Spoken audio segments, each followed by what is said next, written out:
Welcome back to the kitchen. I'm going to be making peanut butter balls, also known as Buckeyes. Really, it just depends on how you make them. The Buckeye was actually originated in 1960s when Ohio resident Gail Tabor was trying to dip peanut butter balls in chocolate, and she noticed that the peanut butter balls that were not completely dipped in chocolate resembled the nut of the American Buckeye tree, which is native to Ohio, and thus the Buckeye was born. Now, for this recipe, we need 1 cup of peanut butter, 5 tablespoons of butter, 2 cups of powdered sugar, 1 teaspoon of vanilla, 2 cups of chocolate chips or chopped chocolate of your choice, and 2 tablespoons of coconut oil or vegetable oil. Very, very simple. You're going to cream the 1 cup of butter and 1 cup of peanut butter and 5 tablespoons of butter. You're going to cream those together. Now, this is my butter. I left it set out for 45 minutes now, but it's still not quite to that softened texture. It's really chilly here, so my kitchen's cooler than it normally is. Normally 45 minutes, I'm good. So I'm going to cream it just a little bit by itself before I add the peanut butter to it. Okay?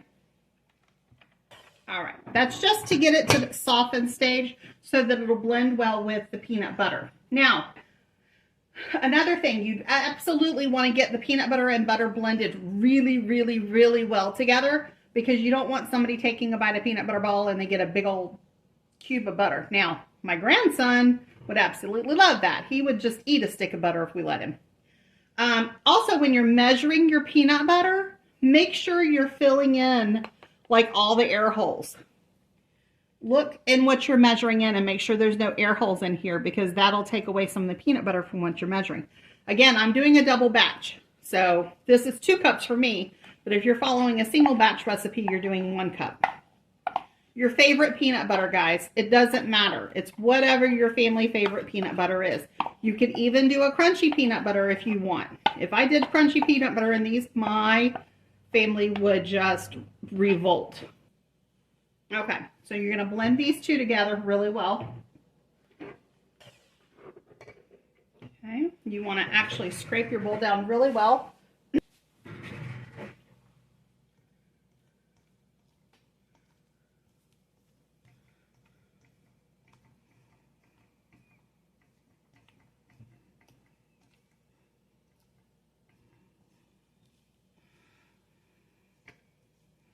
This is definitely one you could do, let the kids help you with, guys. We're not baking this, and when you roll them in balls, they absolutely don't have to be perfect.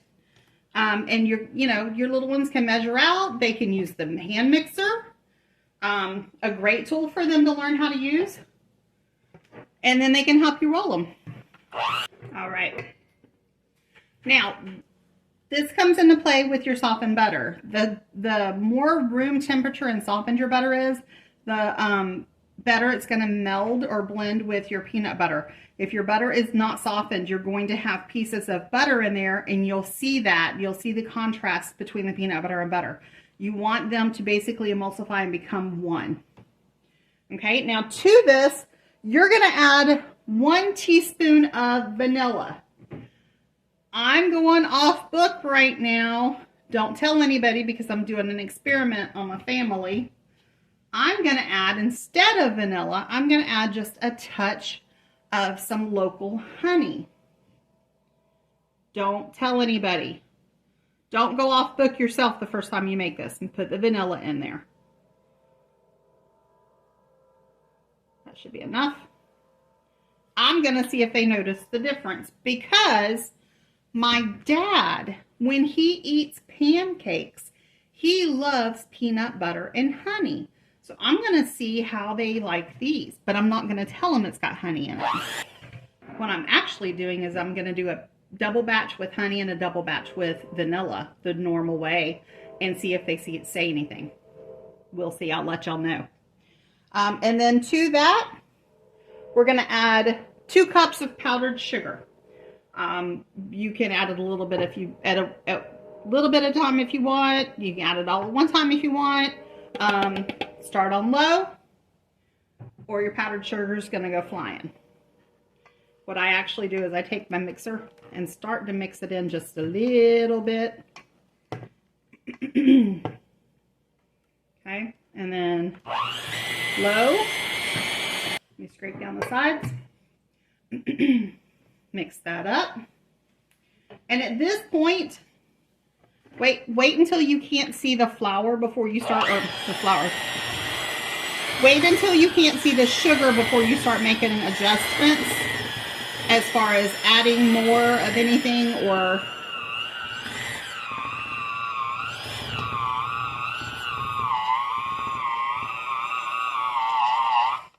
all right, this is the consistency I want.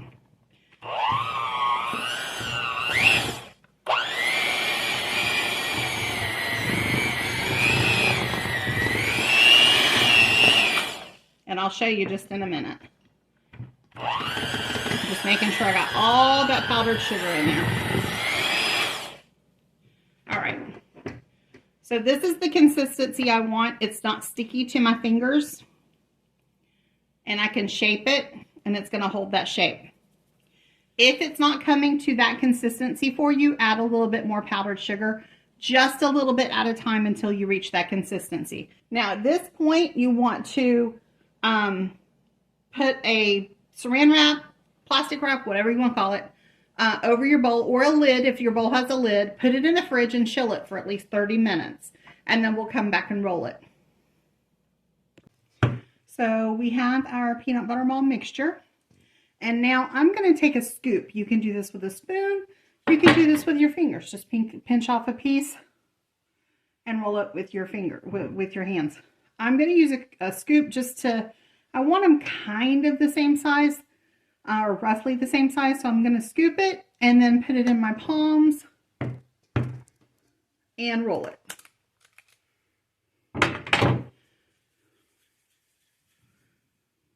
You just want to get the outside of them smooth and roughly a ball shape. Absolutely don't have to be exact here. You don't have to be exact with the sizes. Like I said, this is not something we're baking. We're rolling them out. We're dipping them in chocolate. That's it. And again, really good activity, baking activity for the kiddos. Give them the scoop. Now, little ones like 4-year-olds, my 4-year-old grandsons, this motion with a scoop one-handed is a little too much for their little hands. So I give them spoons, and I give them their size spoons so they're not making big, huge balls, just to get a spoonful of it and roll the balls.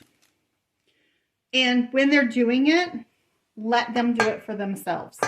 Don't correct them. Don't say, oh, that one's too small or that one's too big. It doesn't matter with these. It really doesn't matter. And the sense of accomplishment your little one gets from doing it all by themselves is such a great joy to watch. And that's all you're doing. You're just rolling these in balls. Now, once you get them all rolled out, you just putting on your pan. You can put it on a cookie sheet with nothing on it. That's fine. You can put it on parchment paper. These are not typically going to stick because they've got the peanut butter has oil in it, and then the butter has the oils in the butter. So they're not going to stick to whatever you put them on. Wax paper, silk pad, or just the cookie sheet by itself. But you're going to get them all scooped out. You're going to put them on your pan, and you're going to put that pan in the refrigerator or freezer. If you do fridge, then you're going to do an hour. If you're going to do freezer, do 30 minutes. You just want them to get good and cold. So when you dip them in that warm chocolate, the cold of the peanut butter cools that chocolate down pretty quickly instead of it melting the peanut butter themselves. I actually prefer to do them in the freezer. I like them a little bit more solid and hard and almost frozen when I dip them in the chocolate. The chocolate just adheres to them. And if they're not cold enough, then the warm chocolate's going to melt the butter in the peanut butter.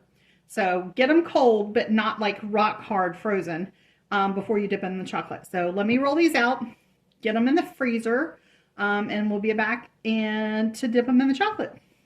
We rolled our peanut butter balls out, put them on the cookie sheet, and chilled them. And now they're ready. So we're going to prepare the chocolate for the outside of the peanut butter balls. If you're doing a single batch, it's 2 cups of chocolate chips. I'm using the chocolate chips. If you want to get barred chocolate and chop it up, it's 2 cups of whatever chocolate you want, dark chocolate, milk chocolate, semi-sweet chocolate, to 2 tablespoons of oil.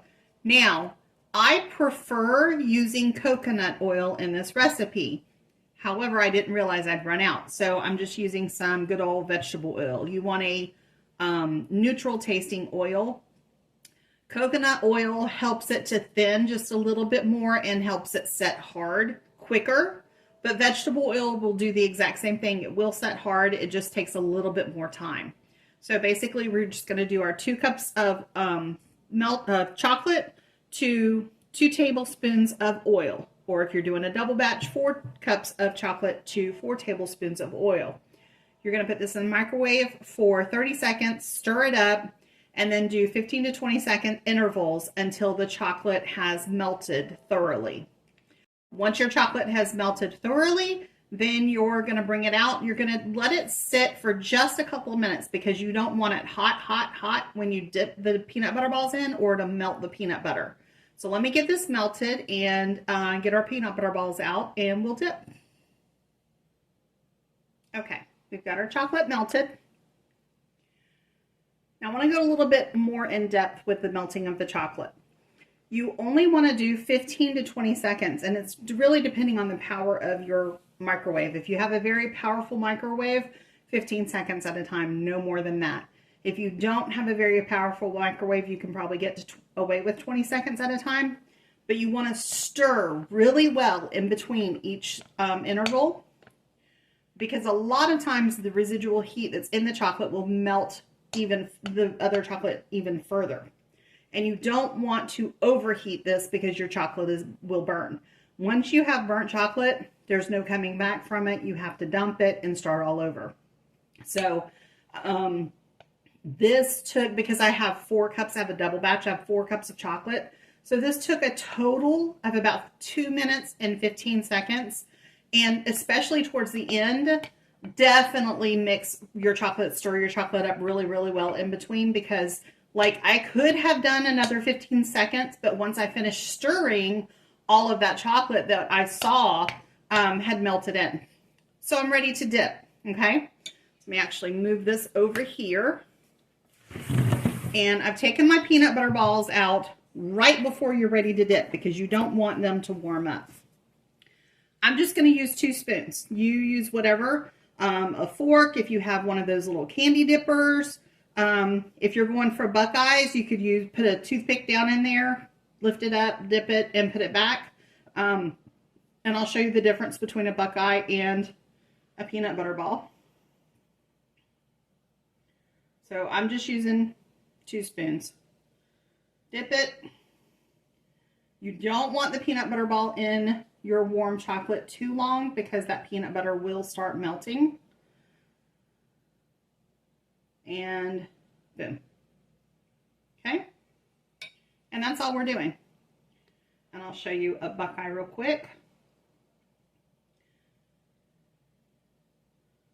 So Buckeye is basically going to be the same thing.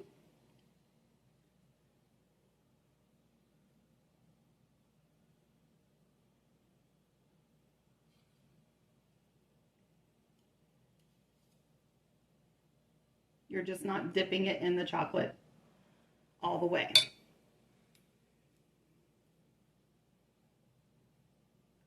Okay, and a Buckeye is actually easier because if you're doing Buckeyes, like I said, you can take a toothpick, put it down in the center of your peanut butter ball, dip it in your chocolate, and use your toothpick to lift it out and put it here. So you've got that opening at the top. So let me get these done and I'll be right back. All right, y'all. Got the peanut butter balls dipped. I will say prepare 2 trays to put the peanut butter balls on because you don't want them touching. Also, the trays that you put the peanut butter balls on, the chocolate will stick. So the chocolate's going to stick to parchment paper. So I recommend using a wax paper, a slip mat, or if you want to just put them directly on your cookie sheet, either spray it or put a light layer of butter on it just to keep the peanut butter balls from sticking. So we're going to put these back in the fridge and chill them until the chocolate is set. These will last in your refrigerator. Once the chocolate's set, you can take them out, put them in a container, and they will last in your refrigerator for 5 to 7 days. If you want to make them ahead and freeze them, I recommend not dipping them in the chocolate. Freeze the peanut butter balls, and then when you're ready to eat them, then you're going to dip them in the chocolate.